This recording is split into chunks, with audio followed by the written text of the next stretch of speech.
Bonjour, on se retrouve aujourd'hui pour une histoire. C'est le conte du prince dragon. Cette histoire est tirée du recueil du conte Les Contes du Nord et je vais tenter de vous l'illustrer du mieux que je pourrai. Cependant, il va manquer beaucoup d'images. Et ces images, ça va être à vous de les recréer grâce à votre imagination.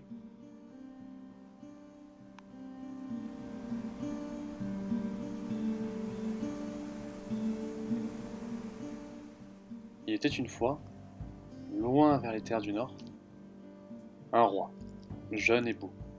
Il était marié à une reine tout aussi magnifique que lui. Leur mariage avait été fait d'amour, et ils étaient aussi heureux que des mortels puissent l'être. Cependant, une chose s'opposait à leur bonheur. Ils n'arrivaient pas à avoir d'enfants, et cela les rendait extrêmement tristes. En effet, la reine aurait adoré pouvoir jouer et chérir un petit enfant. Le roi, quant à lui, aurait désiré un héritier pour son royaume. Un jour, la reine alla se promener seule.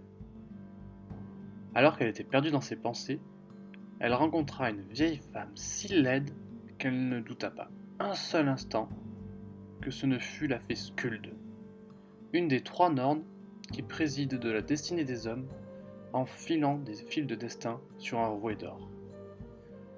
Mais sur le visage de la vieille femme, il y avait un air de bonté qui décida la reine à aller lui parler. Bonjour, belle reine, dit la vieille dame. Pourquoi avez-vous l'air si triste? Ah, hélas, répondit la reine. À quoi cela servirait-il que je vous le dise, puisqu'il n'y a rien que l'on puisse faire? Dites toujours, repartit la vieille. Qui sait, peut-être que je pourrais y faire quelque chose. La reine répondit alors. Eh bien, sachez que le roi et moi, nous n'avons aucun enfant, et nous n'arrivions pas à en avoir. Voilà, maintenant vous le savez. La vieille repartit. Sachez, ma reine, que je peux arranger cela, à condition que vous fassiez exactement tout ce que je vous dirai de faire. La reine était si avide de voir enfin son vœu se réaliser qu'elle promit, point à point, d'obéir à tout ce que dirait la vieille. Eh bien donc, répondit la vieille, retenez bien ce que je vais vous dire. Ce soir, au coucher du soleil, à l'heure où les colchiques de la prairie commenceront à se fermer, prenez une petite coupe à 2 anses et allez l'enterrer la tête en bas aussi profondément qu'il vous sera possible, dans le coin le plus éloigné au nord-ouest de votre jardin. Laissez cette coupe en terre jusqu'à demain matin. Au lever du soleil, observez le moment où les colchiques s'ouvriront. Ce sera le signal. Vous vous approcherez de l'endroit où vous aurez enfoncé la coupe, vous la soulèverez et sous celle-ci vous trouverez 2 roses, une rose rouge et une rose blanche. Si à ce moment vous mangez la rose rouge, vous aurez un petit garçon. Si vous mangez la rose blanche, vous aurez une petite fille. Mais attention, ma reine, gardez-vous bien de manger les 2 roses, car cela engendrerait un si grand malheur que toutes vos larmes et tous vos malheurs ne pourront pas corriger. La reine était tellement heureuse de cette nouvelle qu'elle remercia chaleureusement la vieille femme. Elle voulut lui offrir sa bague en or, mais la vieille femme refusa. Ainsi, une fois repartie chez elle, la reine mit de suite en œuvre tout ce qu'avait dit la vieille sorcière. Au crépuscule, elle alla enterrer une coupe à 2 anses dans son jardin, la face tournée vers le bas, dans le coin le plus nord-ouest de son jardin. Ensuite, elle veilla toute la nuit, et le lendemain matin, elle guetta l'ouverture des colchiques. Dès que celles-ci furent ouvertes, elle courut, souleva la coupe et trouva les 2 roses. Mais, devant les 2 roses, la reine se retrouva perplexe. Si je choisis la rose rouge, j'aurai un petit garçon, mais celui-ci va grandir, et il sera obligé d'aller à la guerre. Et même s'il est tué là-bas, je ne l'aurai plus. Quant à la rose blanche, si je la choisis, j'aurai une petite fille, et elle m'aidera à tisser la laine, à la filer, et à entretenir le château. Mais lorsqu'elle sera suffisamment grande, il faudra la marier à un prince inconnu, et elle partira du château. Ce qui fait que dans ces 2 cas, nous nous retrouverons sans fils ou sans fille, sans enfant pour consoler notre vieillesse. Finalement, on ne sait pas si c'est à cause de la couleur ou de l'odeur, mais la reine opta pour manger la rose blanche. Et une fois qu'elle l'eut mangée, ce fut encore pire. Le goût était tellement délicieux, c'était tellement sublime, que quels que fussent les efforts que fut la reine, elle ne put pas se retenir de manger aussi la rose rouge. Quelque temps après, le roi dut partir en guerre. Alors qu'il était loin de son royaume, sa femme, la reine, accoucha. Elle accoucha de 2 jumeaux. L'un avait de grands yeux bleus et de belles boucles blondes. Il ressemblait à un petit ange. Le second, quant à lui, ressemblait plus à un dragon. Sa peau était couverte d'écailles. Il avait des pattes à la place des jambes et des pattes à la place des bras. Ses mains se terminaient par des griffes et il avait des crocs à la place des dents, tandis que ses cheveux ressemblaient plutôt à des longs poils secs, à des fétus de paille. La reine eut une vision d'horreur, et elle manqua de s'évanouir. Cependant, le serpent était tellement agile qu'il a réussi à s'éloigner du château, et on n'en entendait plus parler. Du temps passa. Beaucoup de temps passa. Le bébé devint un beau prince, jeune, beau et fort. Il était aussi beau que l'on puisse l'être. Quant à son frère jumeau, le dragon, personne n'en entendit parler. Comme la reine l'avait gardé secret, pas même le roi ne savait ce qui s'était réellement passé, et c'était la seule à y penser encore de temps à autre. Mais ses souvenirs ressemblaient plus à des lointains souvenirs cachés dans le brouillard, plutôt qu'à de réelles choses qui se sont passées. Il arriva qu'un jour, le prince voulut se trouver une femme. Le roi, qui était donc un roi magnifique, ordonna donc qu'on attelle le plus beau de ses carrosses pour son fils, afin qu'il arrive en grand honneur dans les royaumes voisins. À peine le carrosse fut-il attelé, que le prince monta dedans et s'en alla chercher son épouse. Mais eut-il à peine passé le premier carrefour, que surgit au milieu de la route un dragon. Son cri était si terrible qu'il fit cabrer le carrosse. Et le prince, voyant qu'il ne serait pas possible de passer par ici, tenta de changer de direction et de prendre un autre chemin. Mais à peine eut-il parcouru 100 mètres que de nouveau le dragon surgit. Le dragon, d'une voix rauque, lui dit : « Une fiancée pour moi, avant une fiancée pour toi. » Le prince, dépité, et ne pouvant résoudre seul cette énigme, rentra donc au château et raconta ce qui s'était passé à ses parents. Alors la reine n'eut pas d'autre choix que de tout raconter. Elle raconta les roses, la sorcière, le dragon lors de l'accouchement, à son mari qui n'était pas là et à son fils qui venait de naître. Elle leur raconta tout, et il apparaissait effectivement aux yeux du roi et de la reine que le dragon était en son droit de demander une fiancée, car il était l'aîné des 2 jumeaux. Alors, le roi écrivit une lettre à un roi d'un lointain royaume pour lui demander la main de sa fille, en se gardant toutefois bien de préciser de quel fils il parlait. La princesse arriva, dans une escorte magnifique, dans un carrosse paré d'or, et ses servants étaient tous habillés d'argent et d'or. Et ils étaient couverts de bijoux plus magnifiques les uns que les autres. On reçut bien la princesse, et elle fut logée dans une magnifique chambre, elle aussi. Cependant, à aucun moment, elle ne put voir à quel prince elle était destinée. Peu de temps après, la cérémonie eut lieu. Et au moment de passer l'accord, c'est là qu'elle vit atterrir à côté d'elle le prince dragon. Quelle fut sa surprise! Elle fut horrifiée à un point inimaginable. Cependant, il était trop tard pour faire marche arrière, et elle était destinée et condamnée à épouser le roi dragon, le prince dragon. Après la cérémonie, ils furent tous deux conduits à leur chambre nuptiale. La nuit passa. Le lendemain matin, au réveil, le roi et la reine vinrent voir comment s'était passée cette première nuit. En ouvrant leur porte, ils ne purent que constater une horreur. Le prince dragon dormait seul à côté du lit. Il était évident qu'il avait dévoré la princesse. Peu de temps après, le prince réentreprit d'aller chercher une épouse dans un autre royaume. De nouveau, le roi fit atteler un beau carrosse, le même, tout aussi beau, tout aussi perlé d'or, tout aussi décoré avec de l'argent. Mais à peine le prince eut-il dépassé la forêt, qu'à nouveau, son frère, le prince dragon, surgit de derrière les bois. Et il répétait encore de cette même voix: Une femme pour moi, avant une femme pour toi. Une femme pour moi, avant une femme pour toi. Le prince, sachant qu'il serait impossible d'aller plus loin, retourna donc encore une fois au château. Le roi, sensible à la détresse de son fils, entreprit encore une fois d'envoyer une lettre à un de ses confrères dans un lointain royaume, afin de lui demander sa fille pour le mariage. Comme la première fois, il ne précisa pas de quel fils il voulait parler pour son mariage. Comme la première fois, une princesse arriva dans un magnifique carrosse, tout d'or et d'argent, avec des servants et des servantes aussi belles et bien habillées qu'elle. La jeune fille fut gardée à l'écart, et lors de la cérémonie, elle n'avait toujours pas vu son époux.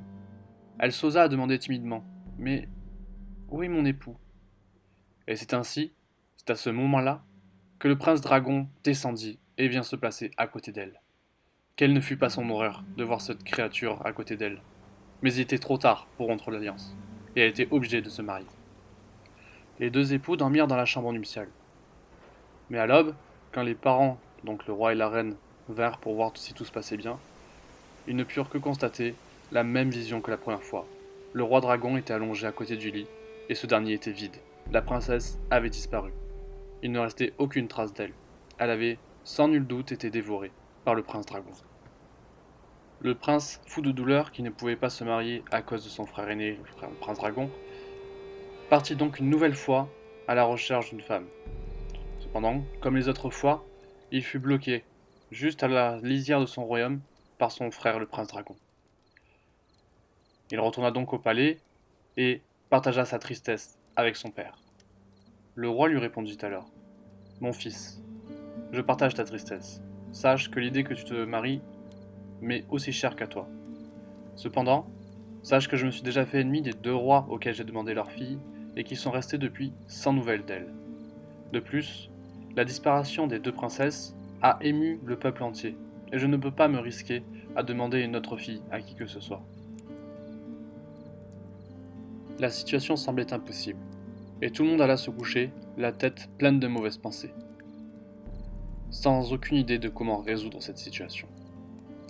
Mais la fée Skuld, la même qui avait aidé la reine à avoir un enfant grâce aux roses, veillait et se sentait un peu responsable de leur malheur, car c'était elle qui avait rendu les roses si délicieuses et qui avait donc commis la reine à commettre cette erreur. Ainsi, elle envoya au roi un songe, un rêve. Dans ce rêve, le roi vit une jeune fille qui habitait avec son père dans une bergerie à la lisière du royaume. Dès le lendemain, le roi comprit qu'il fallait aller la voir, et il se dépêcha d'y aller la journée même. Arrivé sur place, le roi demanda donc la main de sa fille au berger. Mais le berger connaissait bien ce qui se passait au palais. Il avait entendu parler du prince dragon qui dévorait les princesses, et il ne voulait pas que cela arrive à sa fille. Le roi lui proposa beaucoup d'or, mais le berger refusa. Il voulait le bonheur de son unique enfant. Mais, comme c'est un roi, il insista, et il obligea le berger à lui donner sa fille. Le berger, fou de douleur, annonça la nouvelle à sa fille. Elle aussi, complètement déchirée et morte de peur d'être dévorée par le monstre, s'enfuit à travers la forêt, tout en pleurant toutes les larmes de son corps. La bergère passa des heures dans la forêt, à pleurer, à courir, à se griffer le visage de chagrin. Jusqu'à ce qu'à un moment, alors qu'elle s'était à peu près apaisée, elle rencontra une vieille femme.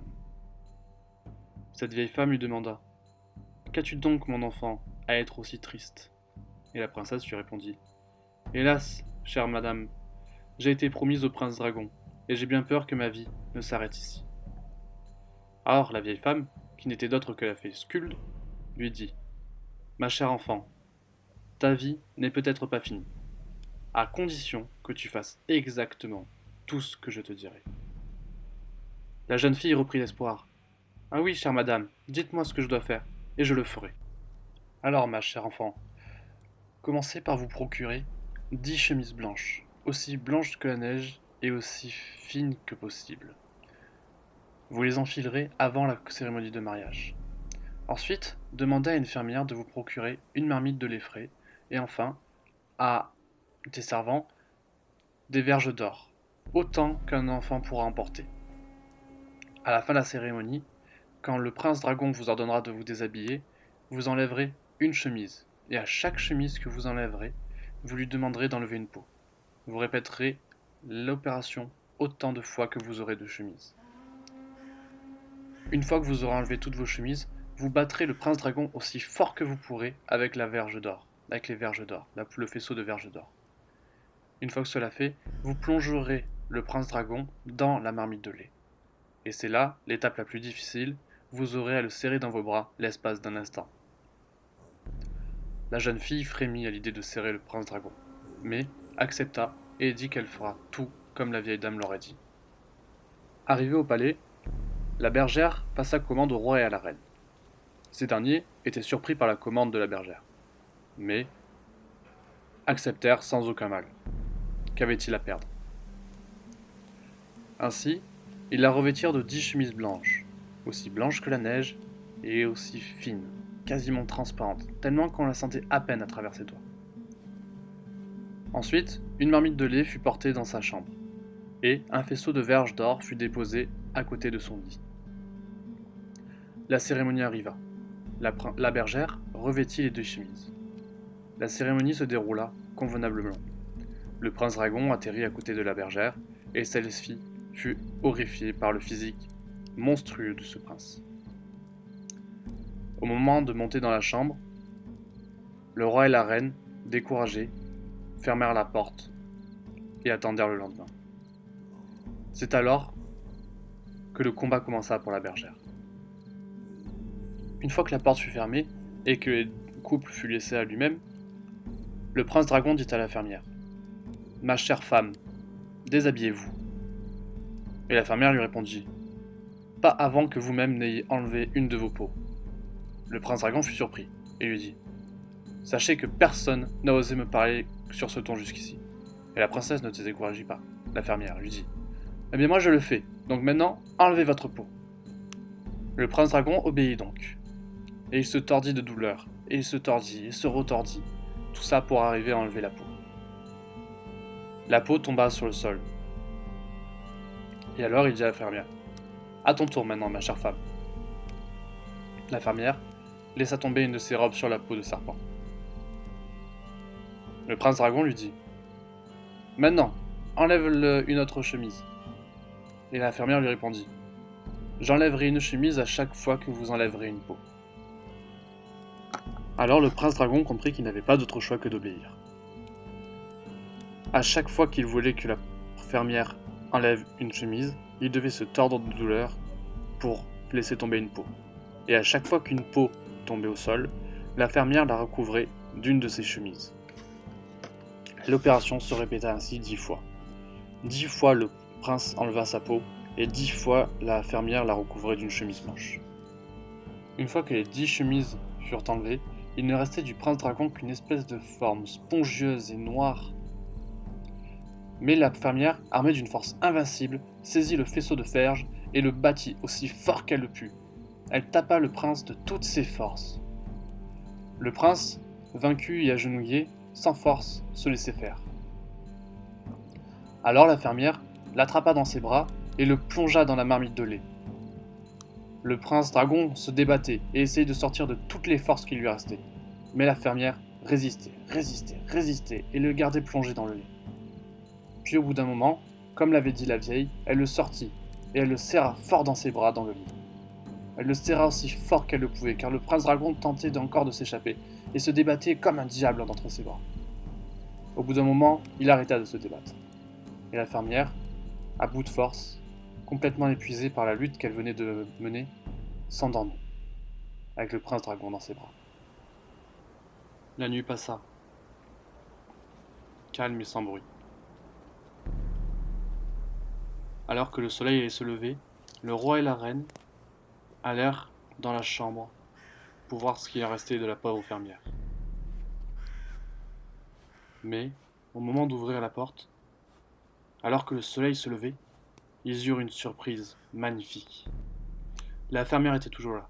Et plus que cela, elle serrait dans ses bras un jeune homme magnifique, aussi beau que le premier prince.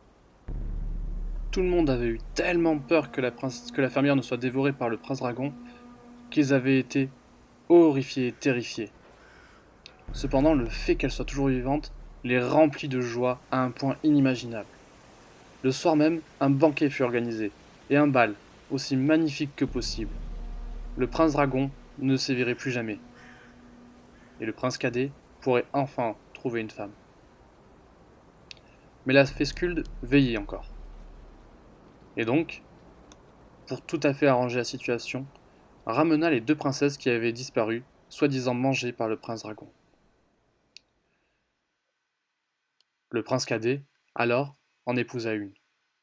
Et la deuxième fut adoptée par le roi et la reine, qui comme ça pouvaient conserver leur enfant jusqu'à leur vieillesse et jusqu'à la fin de leur vie.